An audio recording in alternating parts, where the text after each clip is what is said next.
Cette semaine dans Réveille-toi et brille. Que vous croyez être capable de faire quelque chose ou que vous ne croyez pas en être capable, vous avez raison.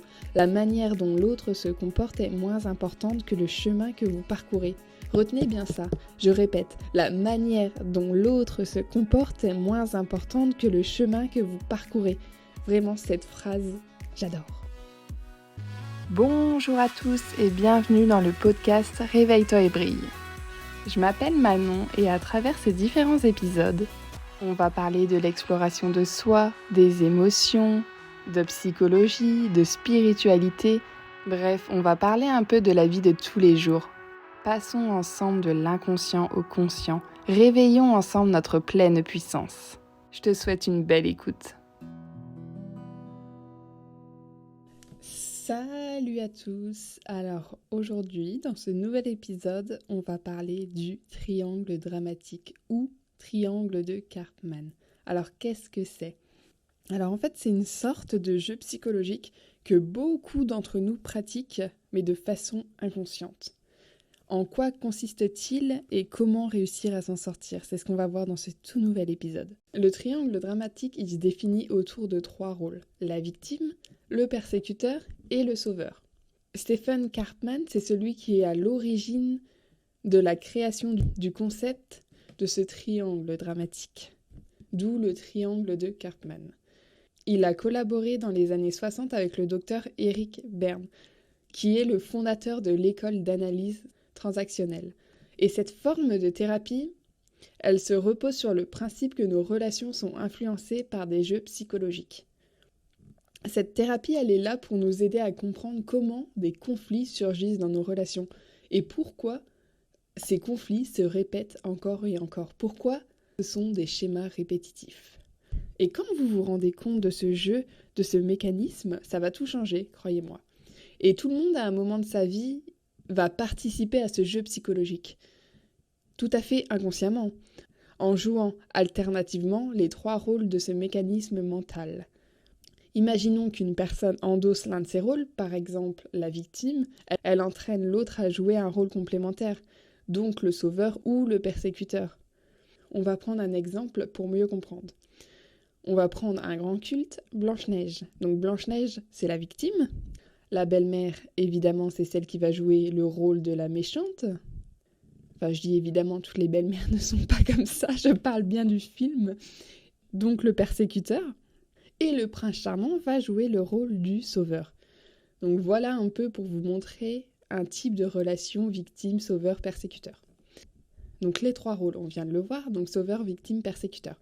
Donc le sauveur, il a souvent tendance à adopter un rôle de sauveur, donc c'est-à-dire que c'est quelqu'un qui va avoir tendance à vouloir régler tous les problèmes des autres, qui va vouloir passer son temps à régler les problèmes des autres plus que les siens, qui veut tout le temps plaire, qui a besoin de toujours rendre service en fait pour se sentir aimé. Il ne peut se sentir bien qu'en faisant du bien. Et c'est bien ça le cliché du sauveur, il occulte ses besoins pour s'occuper de ceux des autres. Tu vas jouer au super-héros et voler au secours de tous ceux qui semblent avoir besoin d'être aidés, et notamment toutes les personnes plaintives, même quand elles ne t'ont pas demandé de les aider. Voilà en gros le rôle du sauveur. Après, on a le rôle de la victime. Donc c'est souvent une personne qui se sent impuissante, qui dit qu'il n'a jamais de chance, qui pense ne jamais avancer dans sa vie, qui ne pense pas être capable d'agir seule. La victime, elle est davantage tournée vers elle-même. Elle se sent impuissante et elle compte sur les autres pour régler ses problèmes ou ceux de la société. Un exemple pour mieux illustrer, une épouse qui se plaindrait du fait que son mari ou que sa femme ne l'aide pas, elle se place alors en victime vis-à-vis de cette personne. Elle commencerait alors à lui faire des reproches, à l'accuser et elle deviendrait alors persécuteur. Et la personne à côté, elle aura d'abord joué le rôle du sauveur, puisque son épouse, elle attendait de l'aide. Voilà un peu pour l'exemple de la victime. Donc après, on a le 3e rôle qui est le persécuteur. Donc c'est plutôt quelqu'un qui veut toujours avoir raison, qui veut prouver que c'est le meilleur, qui adore la compétition, qui aime se comparer aux autres, qui se met facilement en colère. Ça, c'est vraiment les caractéristiques du persécuteur. Donc on va prendre aussi un exemple pour illustrer. Le persécuteur, ça va être quelqu'un qui sort un peu un genre de phrase comme « c'est moi qui fais tout le travail ». Donc il reproche aux autres de ne rien faire, Donc il va se cacher en victime parce que c'est lui qui souffre de travailler. Et d'ailleurs, comparé aux deux autres rôles, le persécuteur, c'est pas toujours une personne, ça peut être aussi une maladie, un handicap, une addiction, ça peut être plusieurs choses. Ce n'est pas l'identité d'une personne. On ne joue pas le rôle de victime à vie comme on ne joue pas le rôle de sauveur ou de persécuteur à vie. On peut passer de la victime au sauveur jusqu'au persécuteur. Alors soyez vigilants à ne pas tomber dans le jugement. Donc comment on peut sortir de ce triangle ? Tout d'abord, si je veux que les autres agissent autrement, il faut que je change d'abord mon comportement à moi. Comme dirait Gandhi, je crois, pour une fois je crois bien que c'est lui, soyez le changement que vous voulez voir dans le monde. Donc si je veux que l'autre en face change son comportement, moi je vais devoir d'abord changer le mien. C'est-à-dire qu'il faut que je prenne conscience de ma réaction automatique face à un comportement qui m'agace.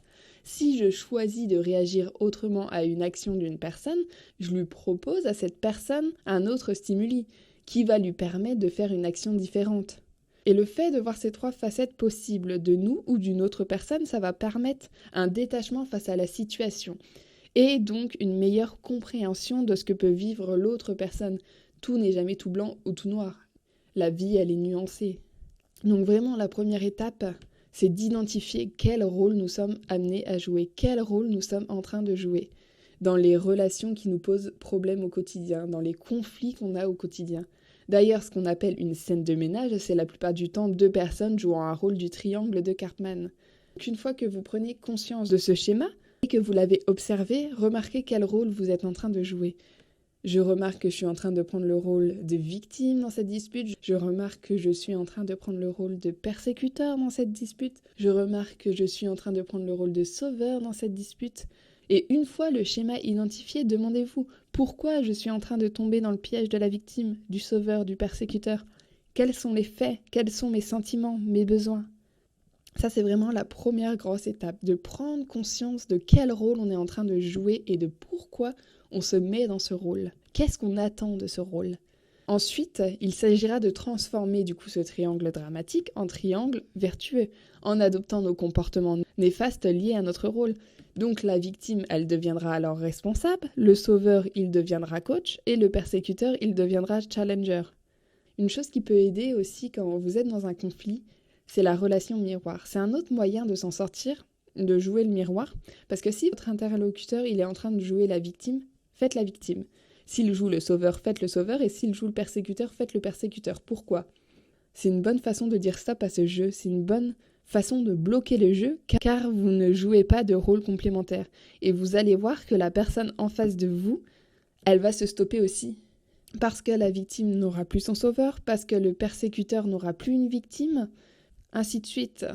Le fait d'en prendre conscience, ça permet vraiment de relativiser et apaiser ces tensions. Et moi, personnellement, maintenant, ça me fait sourire. Ça me fait sourire parce que je remarque ces comportements chez moi ou chez les autres. Et quand je vois que je me mets dans le rôle de la victime ou dans le rôle du sauveur ou également dans le rôle du persécuteur, je me dis, ah oui, effectivement, pourquoi je suis en train de faire ça ? Et vraiment, il faut réussir à comprendre qu'on est dans ce jeu pendant une dispute et qu'on ne veut plus y participer, on ne veut plus se faire du mal. Ce jeu est perdant. Et nous, on est quoi ? On est des personnes battantes, on est des personnes gagnantes. On ne va pas laisser un jeu nous anéantir. Et comme le disait Henry Ford, que vous croyez être capable de faire quelque chose ou que vous ne croyez pas en être capable, vous avez raison. La manière dont l'autre se comporte est moins importante que le chemin que vous parcourez. Retenez bien ça. Je répète, la manière dont l'autre se comporte est moins importante que le chemin que vous parcourez. Vraiment, cette phrase, j'adore. Sur ce, je vous laisse méditer sur cette petite phrase qui résonne beaucoup, je trouve, donc j'espère qu'elle résonnera aussi pour vous. Je vous souhaite une belle journée, une belle soirée si vous écoutez cet épisode dans la soirée. Prenez soin de vous, vous méritez mieux que des conflits. Vous méritez de vivre une vie apaisée et plus épanouie. Je vous fais plein de bisous, je vous dis à la semaine prochaine pour un tout nouvel épisode. Bye bye!